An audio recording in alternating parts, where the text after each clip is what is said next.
Hello students, welcome to the IMB education. आज हम देखने वाले हैं क्लास 11th की जो फर्स्ट यूनिट है diversity in the living world, जिसके अंदर फर्स्ट 4 चैप्टर आते हैं आपके। The living world, biological classification, plant kingdom, animal kingdom. उसके नीट 2019 के क्वेश्चन देखेंगे, बट उसमें ये बात आपको बताने वाला हूँ कि कहाँ से एनसीईआरटी में किस लाइन से ये क्वेश्चन आए हुए हैं। क्या कोई क्वेश्चन आउट ऑफ एनसीईआरटी आया हुआ है? अगर एनसीईआरटी से ही आया है तो वो किस लाइन किस पेज नंबर से आया हुआ है। वैसे जितने भी मेरे वीडियो लेक्चर्स हैं, जो भी अभी तक चैप्टर हो चुके हैं, इसमें फर्स्ट 3 चैप्टर हो चुके हैं, वहाँ पर हम वीडियो लेक्चर के अंदर नीट 2013 से लेकर अब तक जितने भी क्वेश्चन हैं वो किस लाइन से किस वर्ड से आए हुए हैं वो सब कुछ डिस्कस करते हैं। अगर आपने वो लेक्चर देखे हैं तो आपको अच्छी बात है, पता रहता है कि कौन सा क्वेश्चन एनसीईआरटी में किस लाइन से आया हुआ है। बट फिर भी हम आज के क्वेश्चन देख लेते हैं। तो सबसे पहला जो क्वेश्चन है वो है द लिविंग वर्ल्ड चैप्टर से। तो यहाँ पर देखिए, द लिविंग वर्ल्ड चैप्टर से क्वेश्चन पूछा गया है, select the correctly scientific name of mango which was first describe by Carl Linnaeus. Okay, तो हमें करेक्टली नेम बताना है कार्ल लिनस का। तो ऑप्शन देखिए, मैग्नीफेरा इंडिका कार्लिन, ऑप्शन सेकंड है Mangifera indica Linn, option third है Mangifera indica and option fourth है मैग्नीफेरा इंडिका।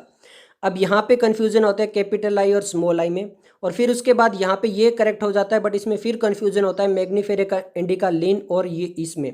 ओके, तो यहाँ पर देखिए ये प्योर एनसीईआरटी का है। मैं आंसर आपको अभी बता देता हूँ। इसका करेक्ट आंसर जो आएगा वो आएगा ऑप्शन सेकंड, मैग्नीफेरा का इंडिका लिन।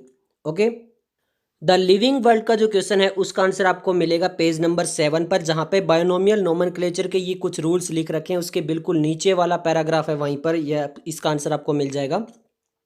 यहाँ पर लिख रखा है, देखिए, name of the author appears after the specific epithet that is at the end of the biological name and is written an in abbreviated form. For example, Mangifera indica Linn, it indicates that this species was first described by Linus। यानी इन्होंने बताया कि abbreviation form अगर किसी scientist ने लिया है तो उसका लास्ट में लिखेंगे, और इस ये क्या इंडिकेट करता है कि वो उस साइंटिस्ट ने सबसे पहली बार डिस्क्राइब किया था। ओके, तो बहुत से ए और बी में कंफ्यूजन हो रहे थे, तो यहाँ पे देखिए इन्होंने साफ साफ लिख रखा है, it indicate that this species was first describe by Linnaeus. और यही क्वेश्चन के अंदर भी पूछा गया था, which was first describe by Carl Linnaeus. तो यहाँ पे इसका साफ साफ कॉपी पेस्ट है, मैग्नीफेरा इंडिका लिन, इसीलिए आपका ये आंसर आया है। बायोलॉजिकल क्लासिफिकेशन चैप्टर 2 का हमारा फर्स्ट क्वेश्चन है, which of the following statement is incorrect. इनमें से इनकरेक्ट स्टेटमेंट हमें बतानी है। 4 स्टेटमेंट है। फर्स्ट है, morels and truffles are edible and delicious. Option second है, claviceps is the source of many alkaloid and LSD। Option third है, conidia are produced exogenously and ascospores endogenously. Option fourth है, yeast have filamentous bodies with long thread like hyphae.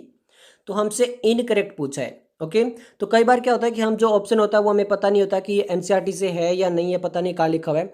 तो हमें 100% ये sure होना चाहिए कि कौन सा आंसर हमें पता है। ओके, तो यहाँ पे देखिए एनसीईआरटी के अंदर जो लिखा है उस हिसाब से ईस्ट जो होती है वो यूनिसेलुलर होती है।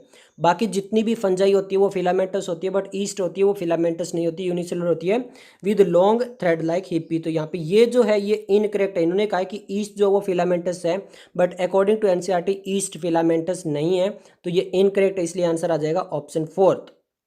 बायोलॉजिकल क्लासिफिकेशन के फर्स्ट क्वेश्चन का आंसर आपको मिलेगा एनसीईआरटी के पेज नंबर 22 के ऊपर, जहां पर किंगडम फंजाई जो है ये स्टार्ट होता है। उसी में जो है आपको जाना है लास्ट पैराग्राफ, सेकंड पैराग्राफ के अंदर। तो यहां पर देखिए लिख रखा है, with the exception of yeast which are unicellular fungi are filamentous. यानी यहाँ पे साफ साफ इन्होंने बोला है कि जो ईस्ट है, एक्सेप्शन ऑफ ईस्ट, यानी ईस्ट जो है वो यूनिसेलुलर है, इसको छोड़कर जो फंजाई होती है वो क्या होती है, फिलामेंटस होती है। और हमसे क्वेश्चन में यही पूछा गया था, इनकरेक्ट स्टेटमेंट। यहाँ पे क्वेश्चन में हमें कॉलम 1 और कॉलम 2 दिया हुआ है, मैच द कॉलम करना है और फिर हमें आंसर यहाँ पर बताना है। सबसे पहले यहाँ पे कॉलम 1 में सेप्रोफाइट, पैरासाइट, लाइकन्स और माइकोराइजा दिया है।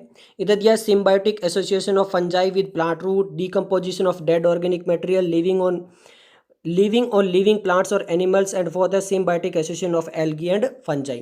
तो देखिए सेप्रोफाइट जो होता है वो decomposition of dead organic matter आएगा।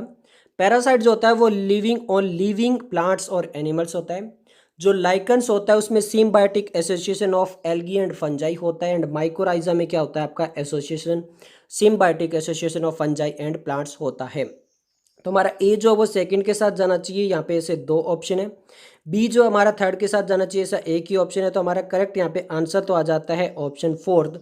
बट ये प्योर एनसीईआरटी क्वेश्चन है। एनसीईआरटी में किंगडम फंजाई में देखिए एनसीईआरटी में क्या लिखा हुआ है।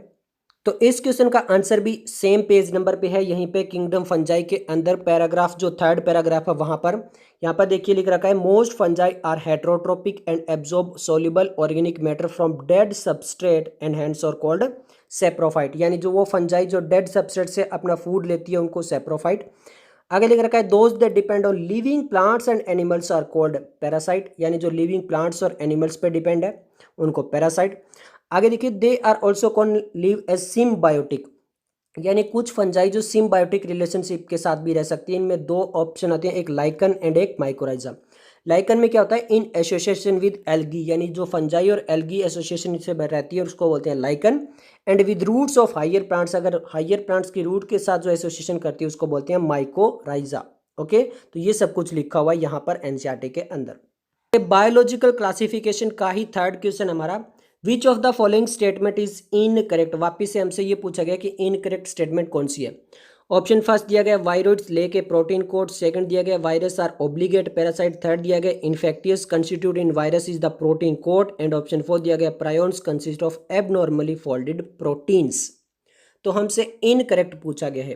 तो मैं पहले आपको यहाँ पे इसका आंसर बता देता हूँ। इसका जो करेक्ट आंसर आएगा वो आएगा infectious constitute in virus is the protein code. ये इनकरेक्ट है क्योंकि इन्फेक्टियस एजेंट जो होता है वो क्या होता है, वहाँ पर जेनेटिक मटेरियल होता है, वो डीएनए या फिर आरएनए। ये देख लेते हैं एनसीईआरटी में कहाँ पर लिखा हुआ है। इसी चैप्टर का जो थर्ड क्वेश्चन है उसका आंसर मिलेगा हमें पेज नंबर 26 के अंदर, जहाँ पे वायरस वायरोइड्स प्रायोन्स के बारे में लिखा हुआ है। तो यहाँ पर जब हम इस पेज नंबर के सेकंड पैराग्राफ के अंदर जाएंगे तो यहाँ पे साफ साफ लिख रहा है, देखिए a virus is a nucleoprotein and the genetic material is infectious. यानी जो जेनेटिक मटेरियल होता है वो इन्फेक्टियस होता है, ना कि प्रोटीन कोड। ओके, ये साफ साफ लिख रखा है यहाँ पर।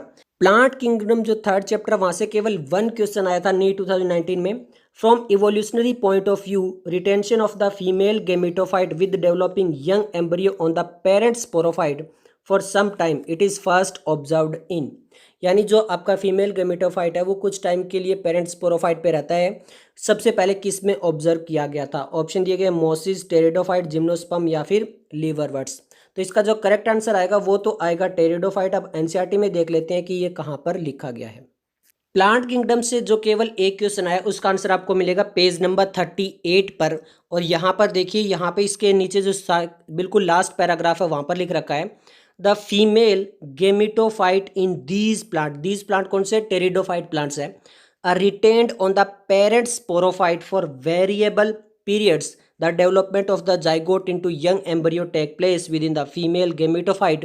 This event is a precursor to seed habit, consider an important step in evolution. यानी जो फीमेल गेमेटोफाइट है वो रिटेन रहता है किस पर, पेरेंट स्पोरोफाइट पर फॉर वेरिएबल पीरियड के लिए। ये सीड हैबिट का प्रीकर्सर, मतलब यहाँ पे बनना स्टार्ट होता है, पूरा सीड यहाँ पे बनता नहीं है। ओके, एनिमल किंगडम से नीट 2019 में 2 क्वेश्चन थे। तो सबसे पहला क्वेश्चन देख लेते हैं, match the following organism with their respective characteristics. तो यहाँ पे हमें कुछ ऑर्गेनिज्म दिए गए हैं, यहाँ पे इनके कैरेक्टरिस्टिक दिए गए हैं और हमें मैच द कॉलम करना है। इधर दिया गया पिल्ला, बॉम्बिक्स, प्लूरोब्राकिया, टीनिया, इधर दिया गया फ्लेम सेल, कॉम्प्लेट्स, रेडुला, मेल्फिजियन ट्यूब्यूल्स। तो सबसे पहले बात करते हैं, देखिए पिल्ला जो होगा, पिल्ला के अंदर में मिलेगा रेडुला। बॉम्बिक्स जो होता है सिल्कवॉर्म, उसके अंदर में मिलेगा मेल्फिजियन ट्यूब्यूल्स।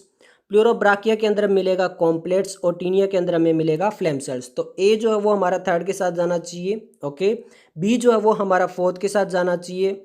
ओके, उसके बाद जो सी है वो हमारा जाना चाहिए सेकंड के साथ, डी फर्स्ट के साथ। तो हमारा आंसर आ जाएगा ऑप्शन 2। ओके, अब देख लेते हैं ये एनसीईआरटी में कहाँ पर लिखा गया है। तो देखिए सबसे पहले जो कॉलम 1 में दिया गया था वहाँ पे नाम दिया गया था पिल्ला। पिल्ला जिसे हम बोलते हैं एप्पल स्नेल। और ये आते हैं कौन सी फाइलम में, ये फाइलम आते हैं मोलुस्का के अंदर। जो मोलुस्का फाइलम है उसके अंदर आते हैं। यहाँ पर लिख रखा है लास्ट लाइन में, देखिए the mouth contain a file like respiring organ for feeding called radula.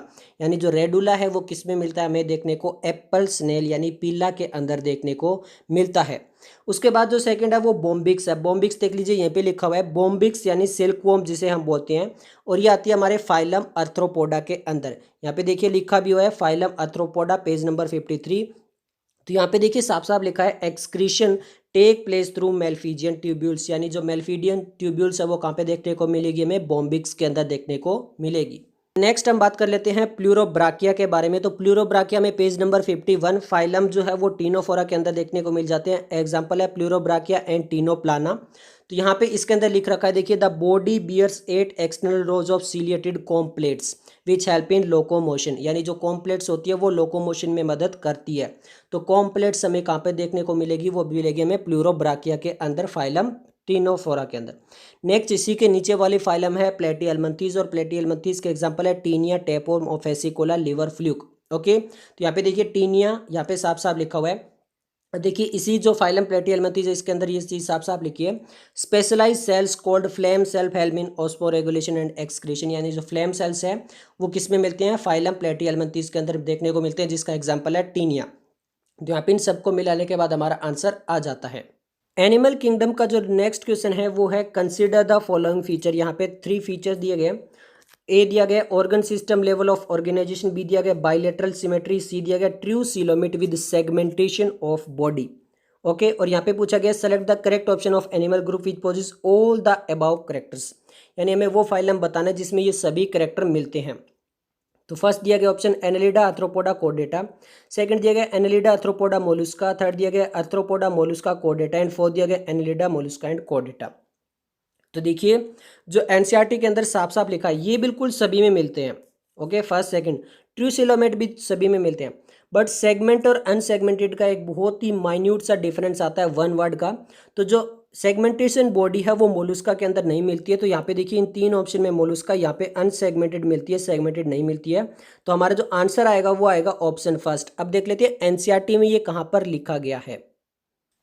Okay, अब हम सेकंड क्वेश्चन का देख लेते हैं। सबसे पहले बात कर लेते हैं फाइलम एनालिडा की। तो एनालिडा के अंदर ये देखिए साफ साफ लिखा हुआ है organ system level of body organisation हमें देखने को मिलती है, बाइलेटरल सिमेट्री भी देखने को मिलती है, मेटामेरिकली सेगमेंटेड यानी यहाँ पे बॉडी जो है वो सेगमेंटेड होती है, एंड सीलोमेट एनिमल्स होते हैं, यानी ट्रू सीलोमेट हमें देखने को मिलता है, शूडो या फिर ए सीलोमेट ये नहीं होते हैं।